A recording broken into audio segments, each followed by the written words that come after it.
الحمد لله نحمده ونستعينه ونؤمن به ونتوكل عليه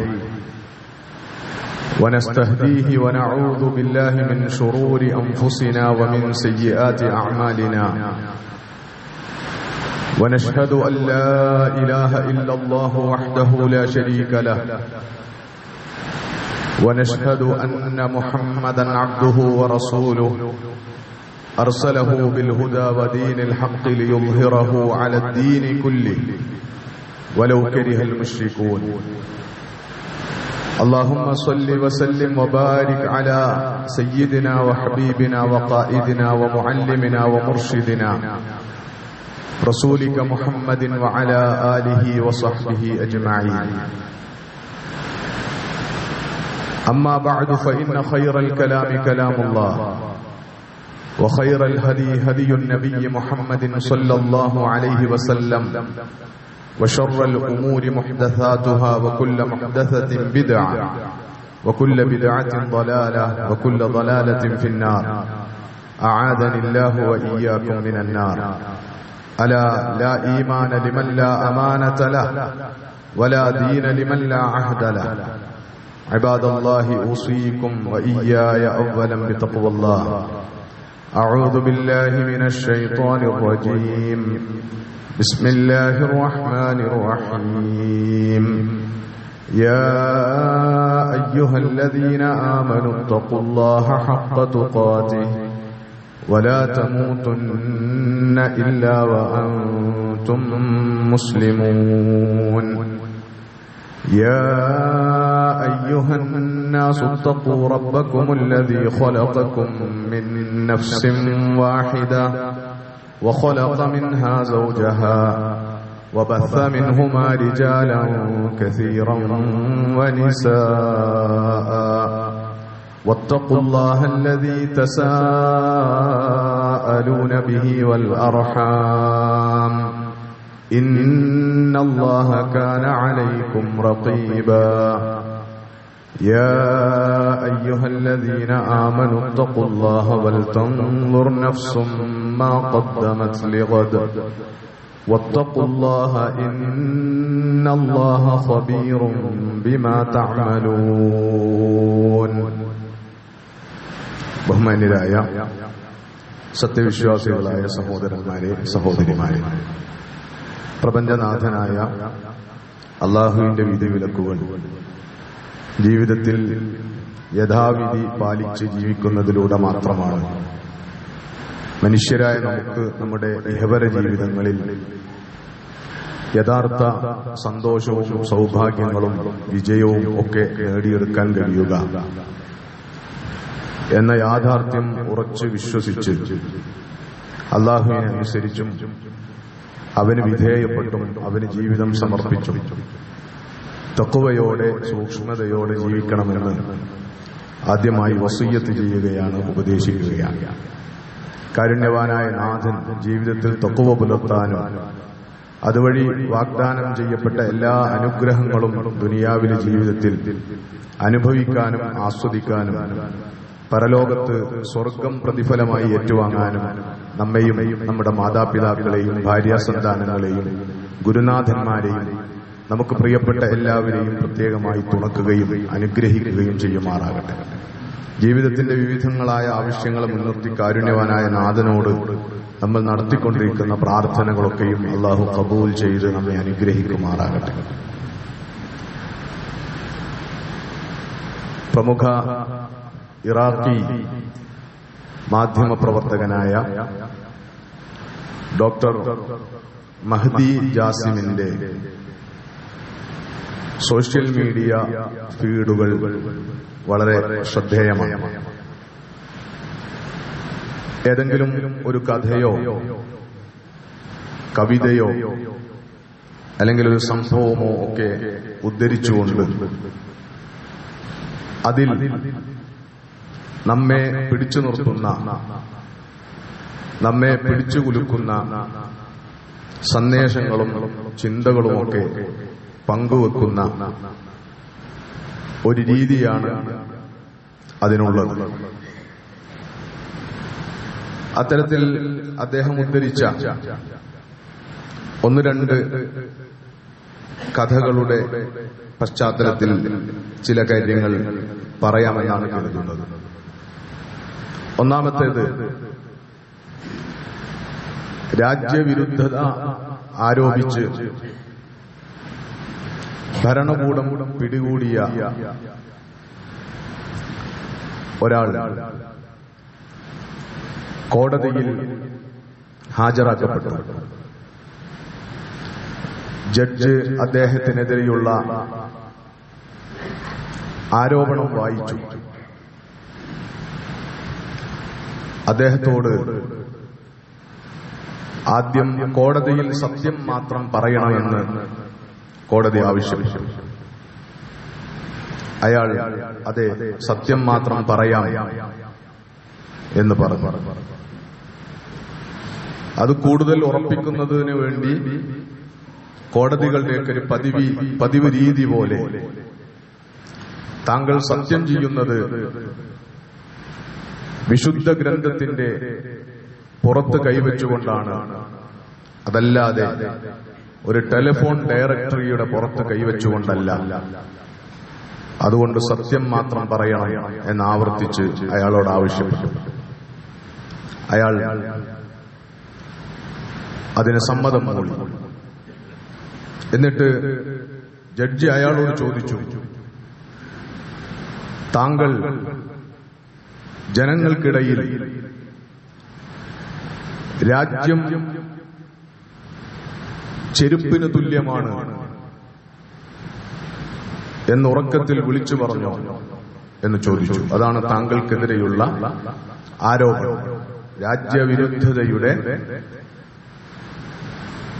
ആരോപണം വന്നിട്ടുള്ളത് ഈ സ്വഭാവത്തിലാണ്. ആളുകൾ കൂടിയിടത്ത് ആളുകൾക്കിടയിൽ താങ്കൾ ഉറക്കെ രാജ്യം ഒരു ചെരുപ്പാണ് അല്ലെങ്കിൽ ചെരുപ്പ് പോലെയാണ് എന്ന് പറഞ്ഞു എന്നതാണ്. അയാൾ ജഡ്ജിയോട് അതെ, ഞാനങ്ങനെ വിളിച്ചു പറഞ്ഞിട്ടുണ്ട് എന്ന് പറഞ്ഞു. കോടതി അയാളെ വിസ്തരിച്ചു. ജഡ്ജി അയാളോട് പൊതുസ്ഥലങ്ങളിലും തിരക്ക് പിടിച്ച തെരുവുകളിലും താങ്കൾ അങ്ങനെ വിളിച്ചു പറഞ്ഞെന്ന് ആരോപണമുണ്ടല്ലോ, താങ്കൾ അങ്ങനെ ചെയ്തോ? അയാൾ അതെ, ഞാനത് ചെയ്തു എന്ന് പറഞ്ഞു. തൊഴിലാളികൾ തൊഴിലെടുക്കുന്ന ഇടങ്ങളിലും കർഷകർ കൃഷി നടത്തുന്ന വയലുകളിലും പോയി താങ്കൾ അത് വിളിച്ചു പറഞ്ഞുവെന്ന് ആരോപണമുണ്ടല്ലോ, താങ്കൾ അങ്ങനെ ചെയ്തോ? അതെ, ഞാനങ്ങനെ ചെയ്തു.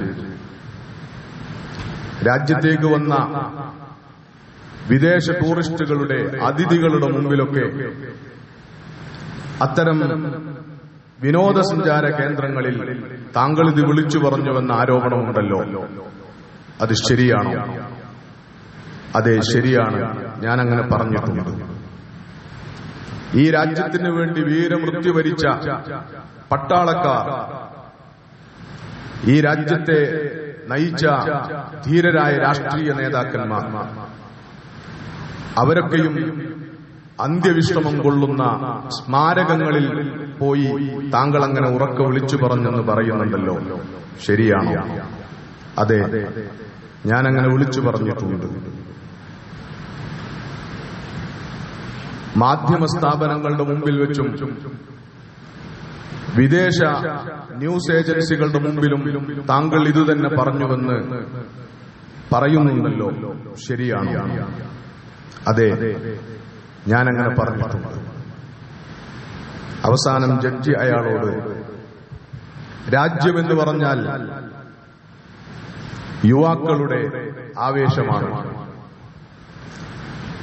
പുതുതലമുറയുടെ പ്രതീക്ഷയാണ്, പഴയ തലമുറയുടെ ഗൃഹാതുര സ്മരണയും അഭിമാനവുമാണ്. എന്നിരിക്കെ ചെറുതും വലുതുമായതെന്തും ആ രാജ്യത്തിന് വേണ്ടി ബലി കൊടുക്കണം എന്നതാണ് രാജ്യ താൽപര്യം. ആ രാജ്യ താൽപര്യത്തിന് എതിരായി താങ്കൾ എല്ലായിടങ്ങളിലും രാജ്യവിരുദ്ധതയുടെ മുദ്രാവാക്യം പോലെ രാജ്യം ഒരു ചെരുപ്പ് പോലെയാണെന്ന് വിളിച്ചു പറഞ്ഞുവല്ലേ? അയാൾ വീണ്ടും ഉറച്ച സ്വരത്തിൽ അതെ, ഞാനങ്ങനെ പറഞ്ഞിട്ടുണ്ട് എന്ന് പറഞ്ഞു. എന്താണ് അതിന്റെ ന്യായം? ഇത്ര വലിയ രാജ്യവിരുദ്ധതയുടെ മുദ്രാവാക്യം വിളിക്കാൻ താങ്കൾക്ക് എന്താണ് ന്യായം എന്ന് ചോദിച്ചു. അപ്പോൾ അയാൾ വളരെ ലളിതമായി ലഖദ് കുന്തു ഹാഫിയൻ യാ സയ്യിദി, ഞാനൊരു ചെരുപ്പില്ലാത്തവനായിരുന്നു മൈലോഡ് എന്ന് കോടതിയോട് പറഞ്ഞുവെന്നാണ്. ചെരുപ്പില്ലാത്തവനെ സംബന്ധിച്ചിടത്തോളം ചെരുപ്പാവുക എന്നതാണ് രാജ്യത്തിന്റെ യഥാർത്ഥ ദൗത്യം. അന്നമില്ലാത്തവനെ സംബന്ധിച്ചിടത്തോളം രാജ്യം അന്നമാവുക എന്നതാണ് രാജ്യത്തിന്റെ ദൗത്യം. ഉടുതുണിക്ക് മറുതുണിയില്ലാത്തവനെ സംബന്ധിച്ചിടത്തോളം അവന് തുണി നൽകുക, വസ്ത്രം നൽകുക എന്നതാണ് രാജ്യത്തിന്റെ ബാധ്യത. വിദ്യാഭ്യാസം നിഷേധിക്കപ്പെട്ടവർക്ക് വിദ്യാഭ്യാസത്തിന് അവസരങ്ങൾ ഉണ്ടാക്കി കൊടുക്കുക എന്നതാണ് യഥാർത്ഥത്തിൽ രാജ്യമെന്ന് പറയുന്നത്. രാജ്യമെന്ന് പറഞ്ഞാൽ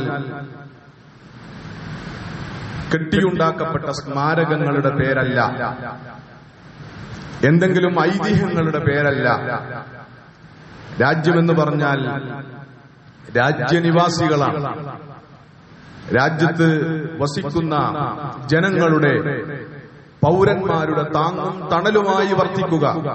അപ്പോഴാണ് രാജ്യത്തിന് നിലയും വിലയും ഉണ്ടാകുന്നത്, രാജ്യം പ്രസക്തമാകുന്നത് അപ്പോഴാണ്. ഇറാഖിലെ തന്നെ പ്രമുഖ കവിയായ അഹ്മദ് മത്തറിന്റെ യസ്ഖുതുൽ വതൻ, രാജ്യം തുലയട്ടെ എന്നർത്ഥം വരുന്ന തലക്കെട്ടുള്ള ഒരു കവിതയുണ്ട്. കുറച്ച് ദീർഘമായ ആ കവിതയുടെ ഒരു രത്നച്ചുരുക്കം എന്ന് പറയാവുന്ന വരികൾ ഇങ്ങനെയാണ്: നമൂതു കൈ യഹ്യൽ വതൻ, രാജ്യം നിലനിൽക്കാൻ, രാജ്യം ജീവിക്കാൻ നമ്മൾ ജീവൻ കൊടുക്കും, നമ്മൾ മരിക്കും. നമ്മൾ മരിച്ചാലും രാജ്യം ജീവിക്കട്ടെ, രാജ്യം നിലനിൽക്കട്ടെ എന്ന് നമ്മൾ തീരുമാനിക്കും. പക്ഷേ യഹ്യാലിമൻ, രാജ്യം ജീവിക്കുന്നതും രാജ്യം നിലനിൽക്കുന്നതും ആർക്കു വേണ്ടി എന്നതാണ് പ്രസക്തമായ ചോദ്യം. എന്തിനു വേണ്ടിയാണ്, ആർക്കു വേണ്ടിയാണ് രാജ്യം നിലനിൽക്കേണ്ടത് എന്നതാണ്. നഹ്നുൽ വതൻ, അതിന്റെ മറുപടി നാം ജനങ്ങൾ തന്നെയാണ് രാജ്യം എന്നതാണ്. ഇപ്പൊ രാജ്യം നിലനിൽക്കുക എന്ന് പറഞ്ഞാൽ രാജ്യത്ത് നിവസിക്കുന്ന ജനങ്ങൾ ജീവിക്കുക എന്നതാണ്. ജനങ്ങൾ മാന്യമായി ജീവിക്കുക എന്നതാണ് അതിന്റെ അർത്ഥം. അതിനപ്പുറത്ത് ഒരു രാജ്യവും ഒരു ദേശവും ഒരു ദേശീയതയും യഥാർത്ഥത്തിൽ ഇല്ല. രാജ്യത്ത് നിവസിക്കുന്ന മനുഷ്യർ, ആ മനുഷ്യരുടെ ജീവിതം, അവരുടെ നിലനിൽപ്പ്, ഇതുമായി മാത്രം ബന്ധപ്പെട്ടതാണ് രാജ്യത്തിന്റെ, ദേശത്തിന്റെയൊക്കെ നിലനിൽപ്പും അതുപോലെ തന്നെ ജീവിതവും എന്ന് പറയുന്നത്. ആ കവിതയുടെ അവസാനത്തിൽ അദ്ദേഹം നാമാണ് രാജ്യം, നാമാണ് ദേശം എന്ന് പ്രഖ്യാപിച്ചതിന് ശേഷം ഇല്ലം യകുൻ ബിനാ കരീമൻ ആമിനൻ, അതേസമയത്ത് രാജ്യം നമ്മളാൽ, നമ്മൾ രാജ്യനിവാസികളാൽ, നമ്മുടെ രാജ്യം കരീമല്ലെങ്കിൽ, മാന്യത കാണിക്കുന്നില്ലെങ്കിൽ, രാജ്യത്തിന്റെ മാന്യത എന്ന് പറയുന്നത്, കറാമത്ത് എന്ന് പറയുന്നത്, ഡിഗ്നിറ്റി എന്ന് പറയുന്നത്, ഡിഗ്നിറ്റി ഓഫ് നേഷൻ എന്ന് പറയുന്നത് ആ രാജ്യത്ത് വസിക്കുന്ന മനുഷ്യരുടെ ഡിഗ്നിറ്റിയാണ്, അവരുടെ അഭിമാനമാണ്. അവരുടെ നിർഭയത്വവും സമാധാനവുമാണ് രാജ്യത്തിന്റെ നിർഭയത്വവും സമാധാനവും എന്ന് പറയുന്നത്. വലം യകുൻ മുഹ്തറമൻ, രാജ്യം ബഹുമാനിക്കപ്പെടുന്നത് ആ രാജ്യനിവാസികൾ ബഹുമാനിക്കപ്പെടുന്നതിലൂടെയാണ്. വലം യകുൻ ഹുർറൻ, രാജ്യത്തിന്റെ വിമോചനവും രാജ്യത്തിന്റെ സ്വാതന്ത്ര്യവും എന്നൊക്കെ പറയുന്നത് ആ രാജ്യത്ത് വസിക്കുന്ന ജനങ്ങളുടെ സ്വാതന്ത്ര്യവും അവരനുഭവിക്കുന്ന സ്വാതന്ത്ര്യവും അവരനുഭവിക്കുന്ന വിമോചനവും മാത്രമാണ്. അങ്ങനെയൊന്നും കൊണ്ട് ഒരു രാജ്യത്തിന് അതിന്റെ അഭിമാനവും അതിന്റെ സമാധാനവും അതിന്റെ സ്വാതന്ത്ര്യവും അതിന്റെ സെൽഫ് റെസ്പെക്റ്റും ഒന്നും നിലനിർത്താൻ കഴിയുന്നില്ലെങ്കിൽ അദ്ദേഹം പറഞ്ഞവസാനിപ്പിക്കുന്നത് ഫലാ ഇശ്ന വലാ ആശൽ വതൻ. അങ്ങനെ വന്നാൽ അതിന്റെ അർത്ഥം നമ്മളും ജീവിക്കുന്നില്ല, രാജ്യവും ജീവിക്കുന്നില്ല എന്നതാണ്. പുതിയ കാലത്ത് വളരെ പ്രസക്തമായ ദേശീയത, രാജ്യ താൽപര്യം, രാജ്യസ്നേഹം, രാജ്യവിരുദ്ധത എന്നതൊക്കെ വളരെ സജീവമായി ചർച്ച ചെയ്തുകൊണ്ടിരിക്കുന്ന ഒരു സന്ദർഭത്തിൽ, പ്രത്യേകിച്ചും രാജ്യനിവാസികൾക്കെതിരാവുകയും സകല അവകാശങ്ങളും നിഷേധിക്കപ്പെട്ട് ജീവിക്കാനുള്ള അടിസ്ഥാന മാർഗങ്ങൾക്ക് മുമ്പിൽ പോലും പ്രതിബന്ധങ്ങൾ സൃഷ്ടിക്കപ്പെട്ട് മുന്നിലേക്ക് ജീവിച്ചു മുന്നോട്ടു പോകാൻ വഴിയെന്തെന്ന് അന്വേഷിക്കുന്ന പുതുതലമുറയുടെ മുമ്പിൽ വഴികൾ അടഞ്ഞു പോകുന്ന ഒരു കാലത്ത് അവർ തെരുവുകളിലേക്ക് ഇറങ്ങുന്നു, അവകാശങ്ങൾ ചോദിച്ചുകൊണ്ടിരിക്കുന്നു. രാജ്യത്തിന് സഹിക്കാൻ പറ്റാത്ത, സഹിഷ്ണുത കാണിക്കാൻ പറ്റാത്ത, എന്നാൽ വഴങ്ങിക്കൊടുക്കേണ്ടി വരുന്ന പുതിയ സമരരീതികളിലൂടെ ഈ കാഴ്ച കണ്ടുകൊണ്ടിരിക്കുന്ന ഒരു കാലത്താണ്, ഒരു സമയത്താണ് നമ്മളുള്ളത്. കാര്യങ്ങൾ വിളിച്ചു പറയാൻ ആളുണ്ടായിരിക്കുന്നു എന്നതാണ് ഏറ്റവും പ്രധാനപ്പെട്ട. നമ്മൾ ഇത്രയും കാലം ബാധിച്ചിരുന്ന നിരാശകൾക്കൊടുവിൽ കാര്യങ്ങൾ കറക്റ്റായി, വസ്തുതാപരമായി, മർമ്മത്തിൽ തൊട്ട് പ്രശ്നങ്ങൾ ഉന്നയിക്കാൻ, പ്രശ്നക്കാരെ ചൂണ്ടിക്കാണിക്കാൻ ആളുണ്ടായിരിക്കുന്നു എന്നതാണ് ഇന്ത്യയിലുണ്ടായ പുതിയ ഉണർവിന്റെ ഏറ്റവും പ്രധാനപ്പെട്ട പ്രസക്തി എന്ന് പറയുക. കാര്യങ്ങൾ വിളിച്ചു പറയാൻ ആളില്ലാതിരുന്ന ഒരു കാലത്താണ്.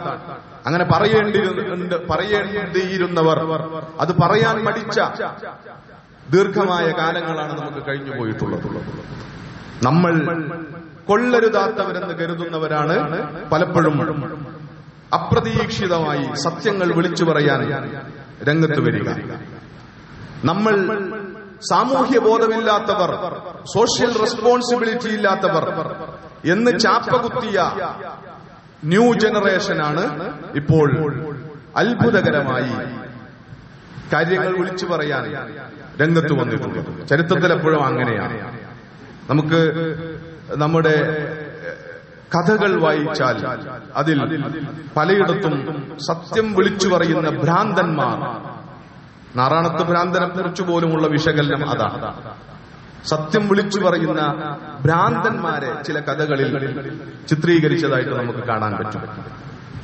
ഏറ്റവും ബുദ്ധിയുള്ളവരെന്ന്, വിവേകമുള്ളവരെന്ന് നമ്മൾ കരുതുന്നവർ നിശബ്ദത പാലിച്ച് ഒളിച്ചോടുന്ന സന്ദർഭങ്ങളിൽ ചില ഭ്രാന്തന്മാരെന്ന് കരുതിയവർ, നമ്മൾ ഭ്രാന്തന്മാരെന്ന് മുദ്രകുത്തിയവർ, വിവേകമില്ലാത്തവർ എന്ന് മുദ്രകുത്തിയവർ, സാമൂഹ്യ ബോധമില്ലാത്തവർ എന്ന് മുദ്രകുത്തിയവർ എണീറ്റ് വന്നിട്ട് കാര്യങ്ങൾ പറയും. അങ്ങനെയുള്ള സാഹചര്യങ്ങൾ ഉണ്ടാകും എന്നതാണ് നമുക്ക് കാണാൻ പറ്റുക. കഥകളിൽ അങ്ങനെയുണ്ട്. ഞാൻ നേരത്തെ ഉദ്ധരിച്ച ഡോക്ടർ മഹദി ജാസിമിന്റെ തന്നെ ഫീഡുകളിൽ ഒരു ഫീഡ് അത്തരത്തിലുള്ള ഒരു ഭ്രാന്തിന്റെ കഥയെക്കുറിച്ചാണ്. കഥ വളരെ രസകരമാണ്. ഒരിക്കൽ വെള്ളിയാഴ്ച ദിവസം പള്ളിയിൽ ഖതീബ് എത്താൻ നേരം വൈകി. സമയമായിട്ടും കാത്തു നിൽക്കാവുന്ന ഒരു സമയമായപ്പോഴും ഖതീബ് മിമ്പറിലേക്ക് കയറിയിട്ടില്ല. ജുമുഅക്കായി കൂടിയിരുന്ന ജനങ്ങളുടെ കൂട്ടത്തിൽ നിന്ന് ഒരു ഭ്രാന്തൻ മിമ്പറിലേക്ക് കയറി. അയാൾ ഒരു ഖുതുബ നടത്തി.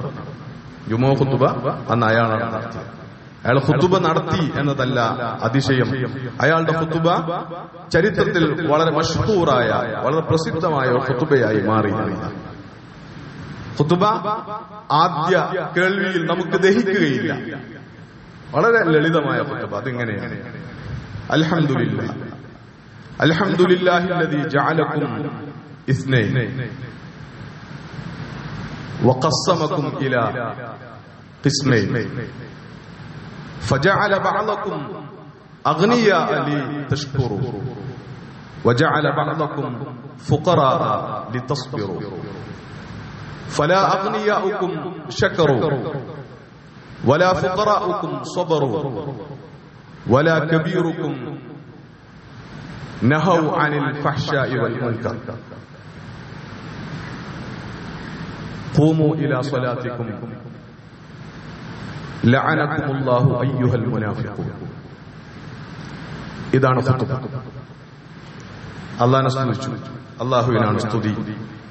നിങ്ങളെ രണ്ട് വിഭാഗങ്ങളാക്കി തിരിച്ച അല്ലാഹുവിനെ സ്തുതി. അവൻ നിങ്ങളിൽ ചിലരെ ധനികരാക്കി. ചിലർ ധനികരാക്കിയത് അവർ ശുക്ർ കാണിക്കാൻ വേണ്ടിയാണ്, നന്ദി കാണിക്കാൻ വേണ്ടിയാണ്. അല്ലാഹു ചെയ്തു തന്ന അനുഗ്രഹത്തിന് നന്ദി കാണിക്കാൻ വേണ്ടിയാണ്. ചിലരെ അവൻ ദരിദ്രരാക്കി, അത് സ്വബർ കാണിക്കാൻ വേണ്ടിയാണ്. പക്ഷേ ഫലാ അഗ്നിയാഉകും ശക്കറു, സംഭവിച്ചത് നിങ്ങളുടെ കൂട്ടത്തിലെ ധനികരൊന്നും ഒരു നന്ദിയും കാണിച്ചില്ല, കിട്ടിയ അനുഗ്രഹത്തിന് നന്ദി കാണിച്ചില്ല. വലാ ഫുഖറാഉകും സ്വബറു, നിങ്ങളുടെ കൂട്ടത്തിലെ ദരിദ്രർ ക്ഷമയും കാണിച്ചില്ല. വലാ കബീറുകും നഹൗ അനിൽ ഫഹ്ശാഇ വൽ മുൻകർ, നിങ്ങളുടെ കൂട്ടത്തിൽ കാര്യബോധമുള്ളവർ, വലിയവർ, നേതാക്കൾ എന്ന് കരുതപ്പെട്ടവർ ഇങ്ങനെ തിന്മ നടമാടിയ സന്ദർഭത്തിൽ ആ തിന്മകളെ തടഞ്ഞതുമില്ല. അതുകൊണ്ട് ഞാനിനി എന്തധികം പറയാൻ എന്ന ഭാവേന അയാൾ ഖൂമു ഇലാ സ്വലാത്തിക്കും, എല്ലാവരും നിസ്കരിക്കാൻ എണീറ്റോളി. ലഅനകുമുല്ലാഹ്, സാധാരണ ഖൂമു ഇലാ സ്വലാത്തിക്കും റഹിമകുമുല്ലാ എന്നാണ് ഖത്തീബുമാർ പറയുന്നത്. എല്ലാവരും എണീറ്റോളി, പടച്ചോൻ എല്ലാവർക്കും റഹ്മത്ത് ചെയ്യട്ടെ. പക്ഷെ അയാൾ പറഞ്ഞത് ഖൂമു ഇലാ സ്വലാത്തിക്കും, എല്ലാവരും നിസ്കരിക്കാൻ എണീറ്റോളി. ലഅനകുമുല്ലാഹു അയ്യുഹൽ മുനാഫിഖൂൻ, എടോ കപടന്മാരെ, പടച്ചോൻ നിങ്ങളെയൊക്കെ ശപിക്കട്ടെ എന്നാണ് പറഞ്ഞത്. അപ്പൊ ഇത് മൊത്തത്തില് ബാധകമാക്കാൻ പറ്റുന്ന ഒരു ഖുതുബയൊന്നുമല്ല. പക്ഷേ അതിനെക്കുറിച്ച് ഡോക്ടർ മഹദി ജാസിമിന്റെ കമന്റ്, അഖലുന്നാസായ ആളുകൾ, വളരെ ബുദ്ധിയുണ്ടെന്ന് നമ്മൾ കരുതുന്ന ആളുകൾ വിളിച്ചു പറയാൻ പറ്റാത്ത ചില ജീവിതവുമായി ബന്ധപ്പെട്ട നഗ്ന സത്യങ്ങൾ ആര് വിളിച്ചു പറയും? നമ്മൾ വിവരമില്ലാത്തവരെന്ന് കരുതുന്ന, ഭ്രാന്തനെന്ന് ചാപ്പകുത്തപ്പെടുന്ന ആളുകൾ വിളിച്ചു പറയുന്നു. അപ്പൊ നമ്മൾ അണ്ടർ എസ്റ്റിമേറ്റ് ചെയ്തിരുന്ന ഒരു സമൂഹം, ന്യൂ ജനറേഷൻ എന്ന് പറഞ്ഞ് നമ്മൾ അണ്ടർ എസ്റ്റിമേറ്റ് ചെയ്തിരുന്ന ഒരു തലമുറ, പുതുതലമുറ, അവർ രാജ്യത്തിന്റെ കാതലായ അടിസ്ഥാന പ്രശ്നങ്ങളെ മുൻനിർത്തി ആ വലിയ പ്രശ്നങ്ങളിലേക്ക് ഈ രാജ്യത്തെ തള്ളിവിട്ട ഭരണാധികാരികൾക്കെതിരെ ചോദ്യശരങ്ങൾ ഉയർത്തി സമരമുഖത്ത് അടിയുറച്ചു നിർത്താനുള്ള ധീരത പ്രകടിപ്പിച്ച് തങ്ങളുടെ ആവശ്യങ്ങളിൽ നിന്ന് എന്ത് പ്രലോഭനത്തിന്റെയും പ്രകോപനത്തിന്റെയും പേരിൽ പിന്മാറ്റമില്ല എന്ന് ഉറക്കെ പറഞ്ഞ് നിലയുറപ്പിച്ചു നിൽക്കുകയാണ്. കണ്ണും കാതും തുറന്ന് ആ സമരക്കാഴ്ചകളെ കാണാൻ നമുക്ക് ബാധ്യതയുണ്ട് എന്ന് സവിശേഷമായി ഈ സന്ദർഭത്തിൽ ഓർമ്മപ്പെടുത്തുകയാണ്. നമ്മൾ കൂടി ഏറ്റെടുക്കേണ്ടുന്ന ഒരു സമരത്തിൽ, ആ സമരം ഒരിക്കലും പരിധി വിട്ടു പോവുകയില്ല എന്ന് സമരനായകർ ഉറപ്പു നൽകുന്നുണ്ട്. ജന്തർ മന്ദറിലുള്ള ആ സമരങ്ങൾ സമാധാനപരമായ സമരരീതികളുടെ രീതികളിൽ നിന്ന് പുറകോട്ട് പോവുകയില്ല, മറികടക്കുകയില്ല എന്നവർ ഉറപ്പു പറയുന്നുണ്ട്. ജനാധിപത്യപരമായ ഒരു സമൂഹത്തിൽ അത്തരം സമരരീതികൾ കൊണ്ട് അടിച്ചമർത്തപ്പെട്ടവരുടെ അവകാശങ്ങൾ തിരിച്ചു കിട്ടേണ്ടതാണ്. അനീതികളും അന്യായങ്ങളും ഇല്ലാതാക്കപ്പെടേണ്ടതാണ്. സ്വജനപക്ഷപാതിത്വവും രാജ്യം ഭരിക്കുന്ന ഭരണകൂടത്തിന്റെ മുഖ്യ ആയുധമായ വംശീയതയും വർഗീയതയും തോൽപ്പിക്കപ്പെടേണ്ടതാണ്. എല്ലാ ഘട്ടങ്ങളിലും രാജ്യത്ത് ന്യായമായി ഉയർന്ന എല്ലാ സമരങ്ങൾക്ക് നേരെയും വർഗീയതയുടെയും വംശീയതയുടെയും പ്രത്യേകിച്ചും മുസ്ലിം ഭീകരതയുടെ ചാപ്പയടിച്ച് അതിനെ തോൽപ്പിക്കാനുള്ള ശ്രമങ്ങളാണ് ഭരണകൂടം നടത്തിയിരുന്നത്. വലിയ ആശ്വാസം നൽകുന്ന കാര്യം അത്തരത്തിലുള്ള ഭരണകൂടത്തിന്റെ സ്ഥിരം അടവുകൾ, സ്ഥിരം ആയുധങ്ങൾ വിലപ്പോവില്ലെന്ന് തെളിയിച്ച ഒരു സമരമുഖം കൂടിയാണ് ഇപ്പോൾ തുറക്കപ്പെട്ടിട്ടുള്ളത്. അതുകൊണ്ട് ഇന്ത്യയിലെ ജനങ്ങൾ എല്ലാവരും വലിയ പ്രതീക്ഷയോടുകൂടി, സമരത്തിന്റെ ആവശ്യം എന്ന് പറയുന്നത് രാജ്യത്തിന്റെ സമഗ്രമായ ഒരു മാറ്റം എന്നതൊന്നും അല്ലെങ്കിൽ പോലും രാജ്യത്തെ മധ്യവർഗത്തെ പ്രധാനമായും ബാധിക്കുന്ന ഒരു ആവശ്യത്തെ മുൻനിർത്തിയാണ് ആ സമരമെങ്കിലും ഈ സമരം ഇന്ത്യ ചരിത്രത്തിൽ സവിശേഷമായി രേഖപ്പെടുത്തപ്പെട്ടു കഴിഞ്ഞു ഇതിനകം എന്ന് മാത്രമല്ല, രാജ്യത്ത് അധികാരം വാണുകൊണ്ടിരിക്കുന്ന സ്വേച്ഛാധിപത്യ വർഗീയ വംശീയ ഭരണകൂടത്തിന്റെ അന്ത്യം കുറിക്കുന്നതിന്റെ തുടക്കമായി ഇത് മാറുമെന്ന് ആഗോള അന്താരാഷ്ട്ര മാധ്യമങ്ങൾ നിരീക്ഷണങ്ങൾ നടത്തിക്കൊണ്ടിരിക്കുന്ന ഒരു സാഹചര്യത്തിൽ കൂടിയാണ് നമ്മൾ മുന്നോട്ട് പോകുന്നത്. ആ സമരത്തെ അഭിവാദ്യം ചെയ്യാൻ, ആ സമരത്തിന്റെ ഊർജത്തെ കെടാതെ നിലനിർത്താൻ സാധ്യമാകുന്ന എല്ലാ വഴികളിലൂടെയും അതിനെ പിന്തുണക്കാൻ നമുക്ക് സവിശേഷമായി ബാധ്യതയുണ്ടെന്ന് ഈ സന്ദർഭത്തിൽ ഓർമ്മപ്പെടുത്തുകയാണ്. അനീതിക്കെതിരായ എല്ലാ പോരാട്ടമുഖങ്ങളെയും അള്ളാഹു അവന്റെ ഭാഗത്തു നിന്ന് സവിശേഷമായ സഹായവും വിജയവും നൽകി അനുഗ്രഹിക്കുമാറാകട്ടെ. ലോകത്ത് അന്യായത്തിനിരയാകുന്ന, അനീതിക്കിരയാകുന്ന, പ്രത്യേകിച്ചും ഭരണകൂടങ്ങളുടെ അന്യായത്തിനിരയായിക്കൊണ്ടിരിക്കുന്ന എല്ലാ ജനവിഭാഗങ്ങളെയും എല്ലാ ദേശങ്ങളിലും അള്ളാഹു കാത്തുരക്ഷിച്ച് അനുഗ്രഹിക്കുമാറാകട്ടെ. വഅഖൂലു ഖൗലി ഹാദാ വഅസ്തഗ്ഫിറുല്ലാഹ ലീ വലക്കും ഫസ്തഗ്ഫിറൂഹു ഇന്നഹു ഹുവൽ ഗഫൂറുർ റഹീം.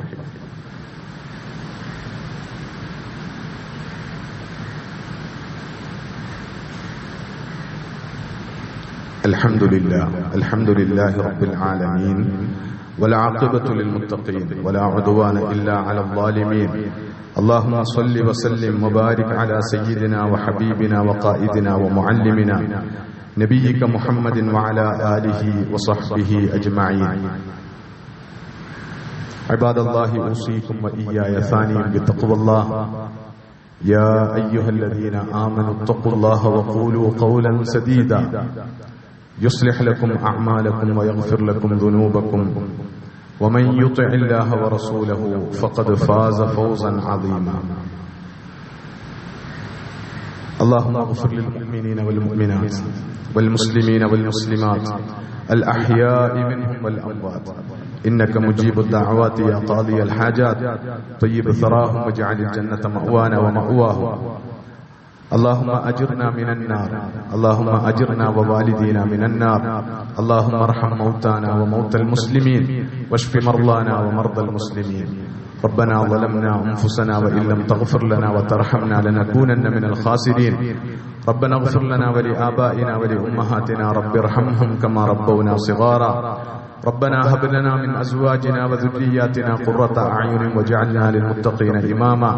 ربنا اغفر لنا ولإخواننا الذين سبقونا بالإيمان ولا تجعل في قلوبنا غلا للذين آمنوا ربنا إنك رؤوف رحيم. اللهم أفرغ علينا صبرا وثبت أقدامنا وانصرنا على القوم الكافرين. اللهم انصرنا على القوم الظالمين. اللهم انصرنا على الحكام الظالمين. اللهم أرنا فيهم عجائب قدرتك. اللهم خذهم أخذ عزيز مقتدر فإنهم لا يعجزونك. اللهم سلمنا من ظلمهم سالمين غانمين يا ذا الجلال والإكرام. اللهم ربنا آتنا في الدنيا حسنة وفي الآخرة حسنة وقنا عذاب النار. ربنا توفنا مسلمين والحقنا بالصالحين.